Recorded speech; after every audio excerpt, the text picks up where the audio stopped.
até 25 minutos no grande expediente.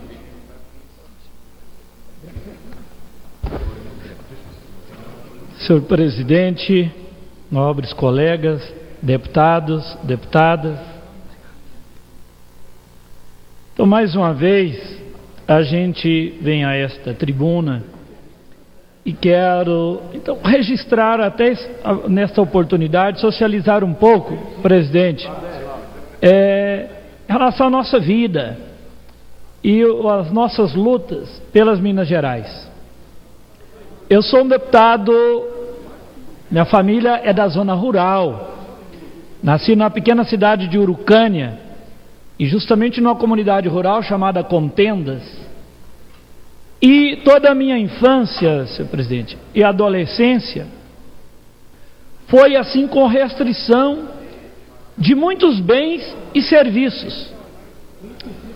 E gostaria, dentre tantos, focar Para estudar, a gente tinha que caminhar bastante para chegar na cidade, infelizmente não tinha escola rural, e sempre estudávamos pela manhã. Eu sou de uma família de 14 irmãos, estudando pela manhã, chegava da escola já no início da tarde, a conta de almoçar e levar a merenda na roça, para o meu pai, irmãos mais velhos, e trabalhava à tarde na roça. E quando chegava já à noite, porque trabalhar não tinha horário, o que definia o horário de terminar o serviço já escurecia. E era o horário que a gente tinha para fazer tarefa. O dever de casa era à noite. Por que eu estou dizendo um breve relato da vida? É porque para fazer o dever de casa era com a lamparina. E o cansaço, que a gente tinha que levantar muito cedo, porque antes de ir para a aula, a gente tinha algumas tarefas, de cuidar da criação, de ajudar a tirar o leite. Então tinha tarefas antes de ir para a aula, às 6 da manhã, Então a gente já à noite estava cansado, e era o momento que a gente tinha que fazer tarefa, dever de casa. Por que dizendo isso? Que o cansaço levava a gente a cochilar em cima da lamparina. Isso foi várias vezes que isso aconteceu comigo. E a gente acordava com o cabelo queimado, tinha que cortar o mau cheiro. E essa era a realidade nossa, da minha infância e da minha adolescência. Pois quando eu fui ter acesso à energia elétrica, eu já tinha meus 17 anos. E para quem começou a trabalhar com 6 anos, 7 anos, a gente já tinha os deveres de casa. Presidente, eu quero essa referência, porque às vezes, pessoal, mas o Padre João ainda é novo e viveu isso. Essa é a realidade nos últimos 10 anos de mais de 50 milhões de brasileiros, porque foi a partir do presidente Lula que mais de 12 milhões de famílias tiveram acesso à energia elétrica, um serviço essencial para garantir a qualidade de vida, melhorar o aprendizado, Então tudo, o desenvolvimento intelectual, econômico, social, tudo começou com o programa Luz para Todos, iniciado aí pelo então presidente Lula, e que vem dando continuidade no novo formato agora pela nossa presidenta Dilma. Então, garantir a energia elétrica para o povo brasileiro, e veja bem, 12 milhões de famílias, veja o quanto que aumentou o consumo, e não tivemos apagão. O apagão nós tivemos antes, quando nós tínhamos milhões e milhões sem acesso à energia, e ainda tinha apagão. Essa reflexão que socializo aqui com o nosso povo brasileiro é porque agora tramita no Congresso essa comissão mista, Câmara e Senado, a medida provisória 579. Vossa Excelência permite, fazer uma breve intervenção? Quando Vossa Excelência Com alegria. fazia uma retrospectiva sobre, naturalmente, a sua vivência no contato com uma realidade adversa em Minas Gerais, um estado portentoso. Vossa Excelência, comparativamente, se quiser fazê-lo em relação ao Nordeste, pode recolher talvez o mesmo quadro, com mais penúria e com mais dificuldades. Mas acredito que quando Vossa Excelência se refere a esses aspectos que chegou pessoalmente a vivenciar, Vossa Excelência recebeu estímulo para que, anos depois, se dedicasse à sua vocação e pudesse, inspirado no sofrimento dos seus irmãos, levar nesse seu pré-lecionamento na tarde de hoje, já agora como deputado, esses ensinamentos salutares para que nós saibamos aplaudir uma iniciativa governamental como foi a do presidente Lula em garantir o programa de luz para todos. Naturalmente tirei essa ilação e me permito relembrá-lo que para nós do Nordeste também foi extraordinariamente significativa essa proposta do presidente, que concretizada como se haja, significou um avanço extraordinário para humanizar a vivência daqueles que nos campos enfrentam as adversidades do cotidiano. Cumprimento Vossa Excelência pelo discurso que agora inicia e espero que esse brilhantismo chegue até o último minuto da sua presença na tribuna. Cumprimento. Obrigado, novo colega deputado Mauro Benevides. Então, agora, numa nova remodelagem, a nossa presidenta envia aqui uma mensagem que se transforma na medida provisória 579 em relação à renovação das concessões do setor elétrico. Qual que é o ganho, o grande ganho para a sociedade? Primeiro, ela antecipa esta renovação. Isso de setores ou empresas que estão aí já explorando, seja a produção de energia, seja a transmissão, seja a distribuição, mas que teve investimento, sobretudo na geração, mais na geração e na transmissão, mas que tudo o que foi investido, isso já foi pago. Então, quando agora a presidenta, ela antecipa a renovação da concessão, é muito importante, porque ela dá oportunidade a quem já está no setor, e ainda pelo menos uma parte são estatais. Então isso é um ganho. Infelizmente algumas foram privatizadas. Na era do FHC privatizou muitas, mas ainda tem uma boa parte estatal, né? Basta a própria CEMIG, Itaipu, Furnas, pelo menos então preservou. Agora, além o grande alcance social é a redução da tarifa.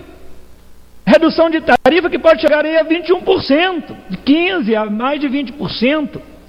Esse é o grande ganho para todo o povo brasileiro. E é justamente contra a distribuição com os pobres, porque até então, quem que teve um lucro vultuoso foram as grandes empresas. Basta lembrar, Padre Luiz Couto, deputado Vicentim, só a CEMIG do ano passado teve um lucro de mais de 2 bilhões. Mais de 2 bilhões. Então é isso. E na verdade atrás da CEMIG, quem está tendo esse lucro, porque ele foi distribuído, é Andrade Gutierrez. São as acionistas. Acionistas que são como que quase dona também da CEMIG.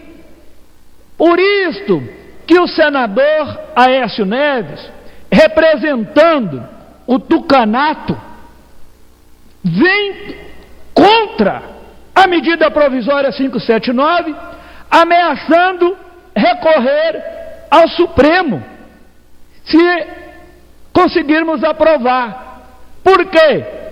Enquanto distribuía os dividendos, os lucros, para as empresas, ele estava no silêncio. Isso mesmo em relação, umas conseguiu privatizar. E ele estava aqui já, estava aqui nessa casa.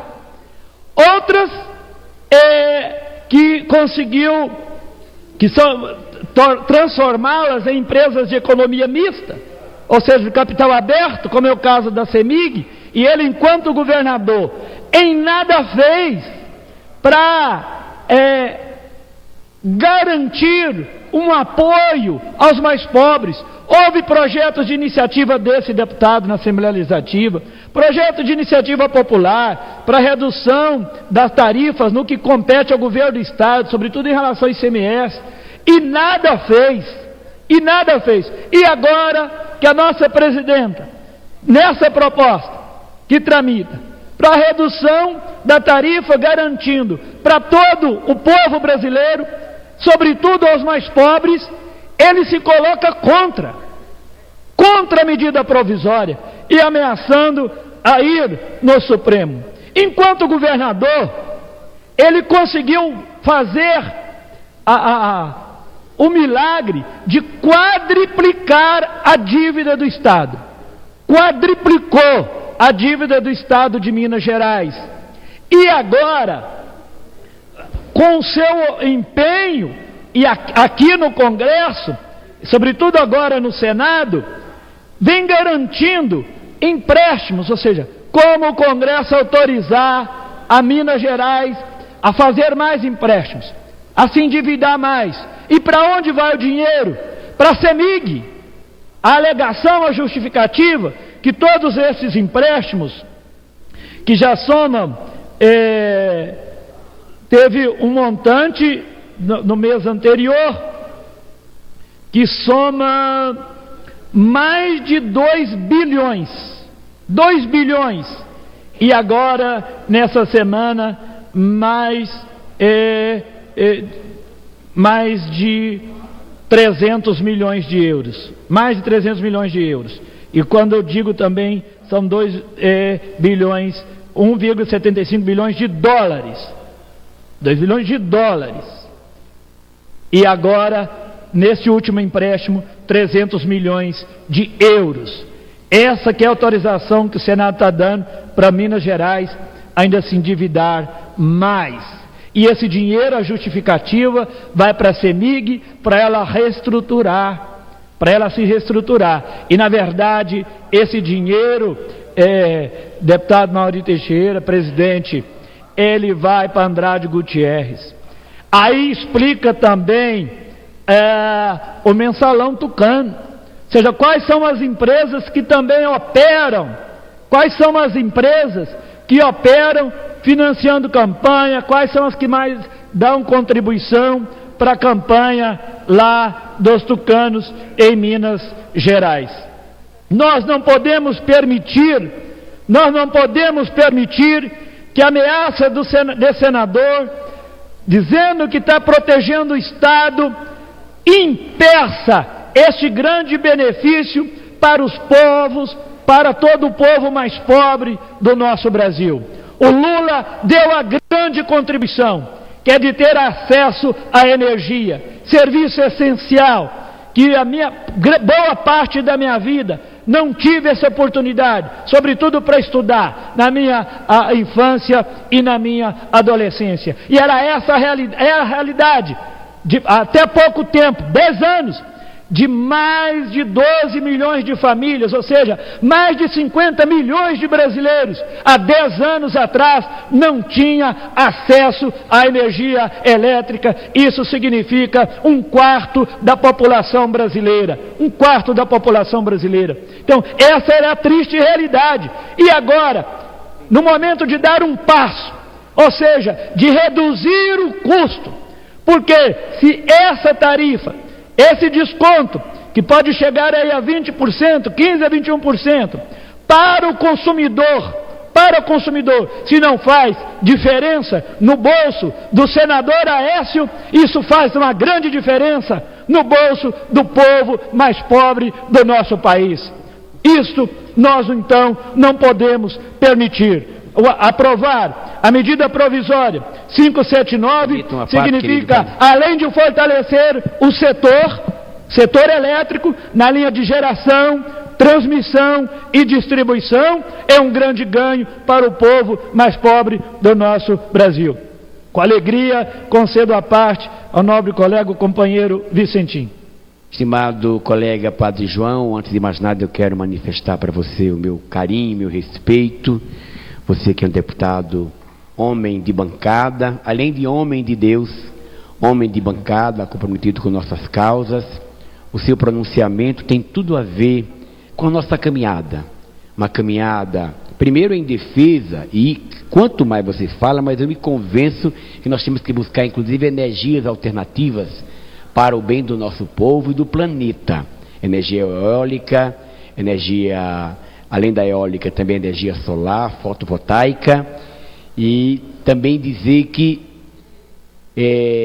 o interesse desses grupos econômicos, que agora ameaçam mandar embora os trabalhadores por causa da presidenta Dilma reduzir o preço da energia para o povo, e sinto isso nos sindicatos dos trabalhadores, o drama quando fazem a chantagem.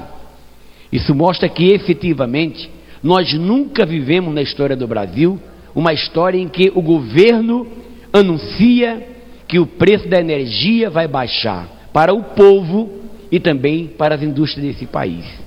Então, é preciso que a gente olhe exatamente estas empresas, e estou me referindo não só à empresa de energia elétrica, mas a todas as empresas que têm concessões.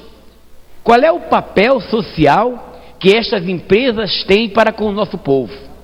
Por exemplo, a mídia. A Rede Globo, a Rede Bandeirantes, a Record, qualquer televisão ou rádio, não é deles, é uma concessão pública, mas fazem deles patrimônio privado e às vezes até reclamam quando a presidenta vai falar ou quando tem o horário eleitoral público gratuito para todos nós. Então vale a pena nesse momento, pegando o seu pronunciamento, refletir qual é o papel daqueles que muitas vezes têm benefícios, mas na hora que se pede uma compreensão, um apoio a esse projeto que visa distribuir renda, as pessoas reagem ameaçando quebrar contrato e fazendo chantagem. Quero parabenizá-lo, acrescentando esse meu pronunciamento e dizer que o Estado de Minas Gerais está muito bem representado com a presença de Vossa Excelência no Parlamento Federal. Obrigado. Obrigado, que agradeço, Vossa Excelência, Estado Vicentinho.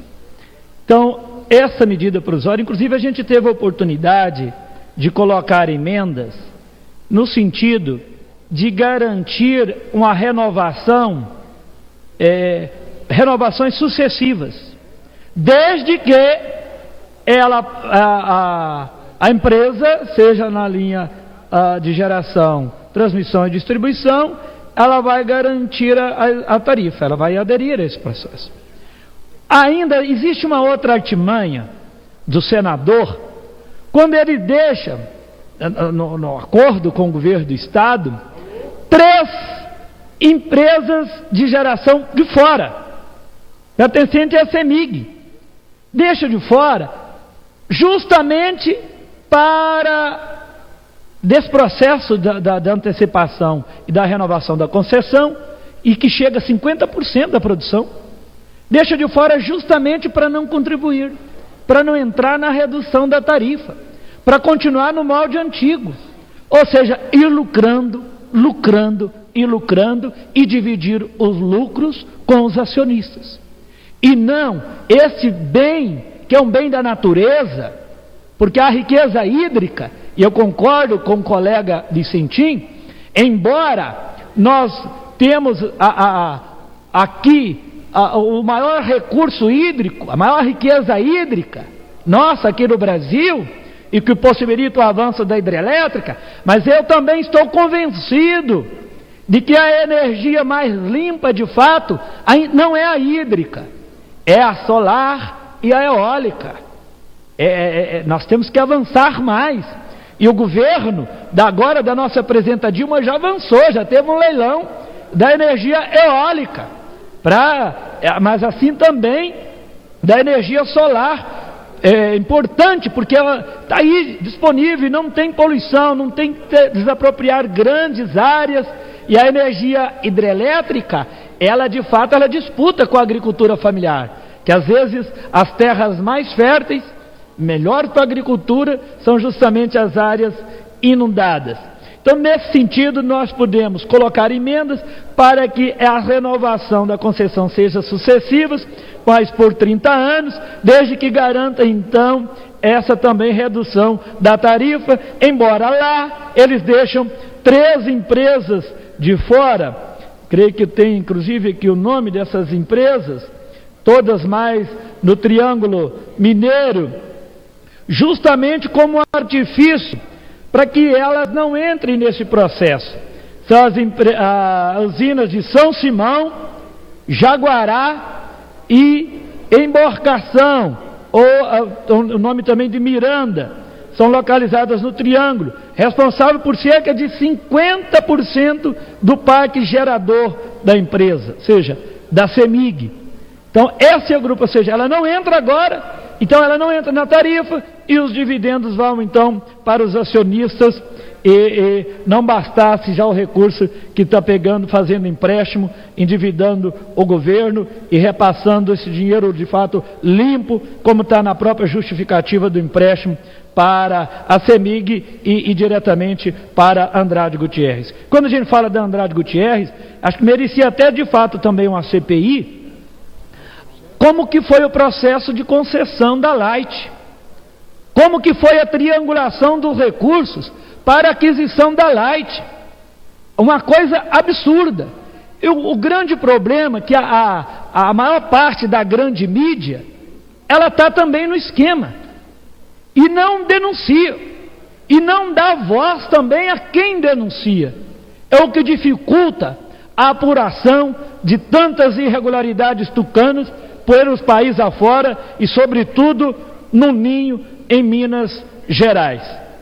Então, senhor presidente, o que eu peço aqui é uma atenção dos nobres colegas deputados e senadores em relação a essa medida provisória 579.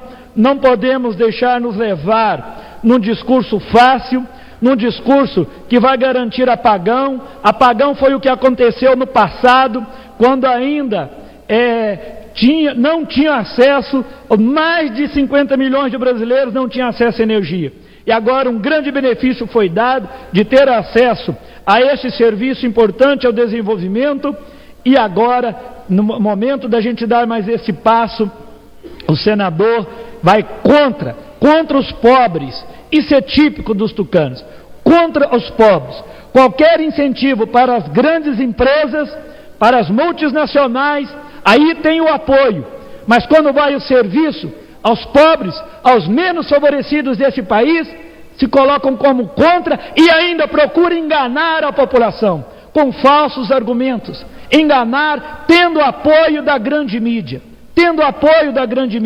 com argumentos falsos. Então é nesse sentido que eu quero também saudar um avanço que as emendas que ainda a gente procura aprimorar a medida provisória. Um outro ponto que eu quero destacar, além da renovação sucessiva, que é emenda nossa, é a emenda do deputado Fernando Ferro, que ele coloca o fim da terceirização. O fim da terceirização, porque é onde o serviço ele é mais precário, onde pelo menos em Minas Gerais, mas nós temos dados do país, onde avança na terceirização, né, do setor fim, mortes, acidentes são inúmeros. Todo mês tem morte e acidentes, porque não qualifica os trabalhadores e trabalhadoras. Nesse sentido também a saudação ao Sindeletro, lá em Minas, por essa luta, a Federação Nacional também dos Urbanitários, que estão nesta luta pelo fim da terceirização desse setor. E nesse sentido nós vamos aprimorar, aí sim, aprimorar a medida provisória 579, que nós vamos contar com a compreensão, seja do presidente e do relator, e unir todos os esforços dos deputados e senadores, no sentido da gente aprovar essa medida provisória o mais rápido possível e garantir a renovação das concessões. E é só assim que nós vamos garantir que já a partir de janeiro a redução das tarifas, ou seja, garantir para sempre a redução da tarifa, que já está na medida provisória, mas definitivamente depois que votarmos a medida provisória 579. E aí, mais uma vez, ajudando aos mais pobres deste país, dando continuidade ao trabalho do nosso ex-presidente Lula e complementando agora o trabalho da nossa presidenta Dilma. Então o Congresso não pode ser indiferente nesse serviço tão essencial, tão importante para os mais pobres deste nosso país. Muito obrigado, senhor presidente.